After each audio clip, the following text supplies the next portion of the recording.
Nous, les humains, on passe notre temps à se raconter des histoires. Vu qu'en vrai, on comprend pas grand-chose à la vie. Alors, on essaie de donner du sens à tout ça. Oui, parce que je nais, je vieillis et je crève, et voilà, c'est tout. Ça fait un peu flipper quand même.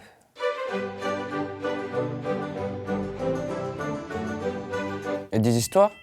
Tout le monde sait que c'est des histoires. Alors là, l'araignée, elle le pique. Après, elle a des super pouvoirs, genre des toiles d'araignée qui lui sortent des poignets et tout. Et puis il y a des histoires qu'on raconte depuis tellement longtemps, qu'à force, on sait plus trop. On étudie, on observe, on découvre, et en même temps, on invente des histoires auxquelles les humains croient plus ou moins. Pour regrouper des gens et créer une société, il leur faut des histoires en commun.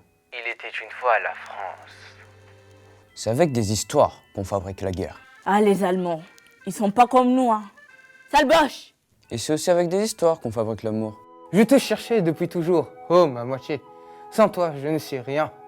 Celui qui raconte l'histoire, mine de rien, c'est celui qui prend le pouvoir. On disait que c'était moi qui avais raison. Et pour être sûr, on l'écrira dans les livres.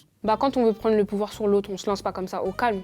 On raconte une histoire d'abord. Mais non, je vais pas lui voler tout ce qu'il possède. C'est juste que c'est pas vraiment un être humain, c'est pour ça.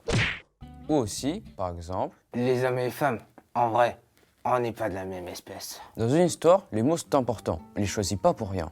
Alors quand, en plus de toutes les insultes qu'on réserve aux femmes, Quand tu veux rabaisser un homme et que tu le mets au féminin, par exemple, Tapette, mouviette, fillette, femmette, gonzesse. ou encore quand tu dis une Fille bien. Ou un vrai mec. en fait, quand tu fais ça, tu racontes l'histoire de la hiérarchie entre le féminin et le masculin. Qu'il y en a un qui est vachement mieux que l'autre, du coup. Une autre histoire qu'on raconte beaucoup et qui est cool de ouf.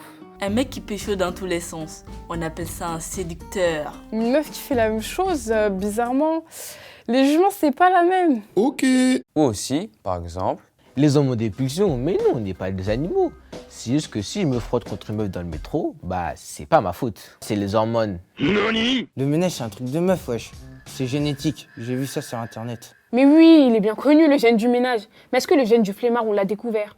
Et il y a aussi celle-ci qu'on raconte depuis un bon moment déjà. Le corps des hommes et le corps des femmes, c'est pas la même chose. Déjà, le corps des hommes, c'est naturel, alors que le corps des femmes, faut cacher, quoi. Ça peut être grave vulgaire. Bah ouais, logique. et ce sont des histoires qui nous empêchent d'évoluer. On laisse pas sortir les filles, pour pas qu'elles se fassent violer. Éduquer les garçons, pourquoi faire? Sois fort. T'es un homme. Comment ça, t'as des émotions comme tous les humains? La seule émotion que t'as le droit d'exprimer, c'est la colère. Tu verras, tu seras quelqu'un de très épanoui. Et les histoires qui marchent le mieux, c'est celles qui nous inquiètent. Et là, la féministe, elle arrive, sans faire de bruit. Elle surgit derrière un buisson. Et là, pouf, elle demande l'égalité. Et surtout, les histoires courtes et spectaculaires, où ce qui compte, c'est ni la vérité, ni le mensonge, c'est juste faire le buzz. La meuf, elle veut plus s'épiler, wesh. Hashtag féminazie. Tous les hommes sont des monstres. Hashtag menartrash. Ouais, non, cherche pas, c'est comme ça. De leur naissance qu'à leur mort. C'est quoi, je discute même pas. Alors donc, pour conclure, si c'est pas la vérité et que ce sont des histoires, on pourrait peut-être se demander C'est vraiment ça qu'on a envie de vivre?